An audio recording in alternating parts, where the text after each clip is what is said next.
बेहतरीन पद, रुतबा, अच्छी सैलरी और समाज के लिए कार्य करने का अवसर, ये सभी एक साथ अगर किसी नौकरी में है तो वह है सिविल सेवा। यही कारण है कि हर साल एक बड़ी संख्या में एस्पिरेंट यूपीएससी की तैयारी कर रहे होते हैं, जिस वजह से हर शहर में यूपीएससी की तैयारी करवाने वाले कोचिंग सेंटर भी ढेरों की संख्या में शुरू हो रहे हैं।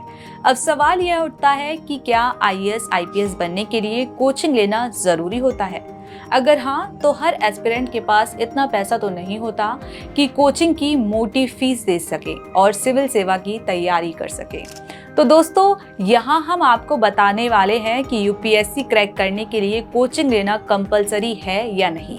आप बिना कोचिंग लिए सेल्फ स्टडी करके भी न सिर्फ यूपीएससी परीक्षा पास कर सकते हैं बल्कि टॉप रैंक भी हासिल कर सकते हैं।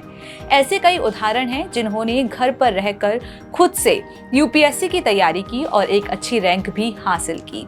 आज के इस वीडियो में हम आपको बताने वाले हैं कि कम से कम पैसों में यूपीएससी की तैयारी कैसे करें। दोस्तों, कम संसाधनों और बिना कोचिंग लिए आप सेल्फ स्टडी की मदद से भी तैयारी कर सकते हैं। इसके लिए आपको अपने घर में ही पढ़ने का अच्छा माहौल बनाना चाहिए। एक कमरा या कोई ऐसा स्थान चुनें जो शांत रहे और वहां डिस्टरबेंस ना हो। यदि आप चाहें तो किसी लाइब्रेरी में भी एनरोल कर सकते हैं, जहां आप पूरा दिन आराम से शांत माहौल में पढ़ाई कर सकते हैं। इसके साथ ही आपको अपने लिए एक अच्छा रूटीन बनाना चाहिए, जिससे आप पढ़ाई के लिए मैक्सिमम समय निकाल सकें। इसके अलावा यदि आपको पढ़ते समय कोई टॉपिक समझ नहीं आता, तो इसके लिए आप YouTube की मदद ले सकते हैं। YouTube पर आपको कई टीचर्स के डाउट क्लासेस मिल सकते हैं। इसी तरह आप चाहें तो यूपीएससी से संबंधित कोई ऑनलाइन क्लास भी ले सकते हैं। दोस्तों, जिस तरह कोचिंग इंस्टीट्यूट रेगुलर टेस्ट लेते हैं, उसी तरह आप भी घर में रहकर ही रेगुलर टेस्ट दे सकते हैं। इसके अलावा कई कोचिंग ऑनलाइन टेस्ट की भी सुविधा देती है, जिनकी कीमत बहुत कम होती है।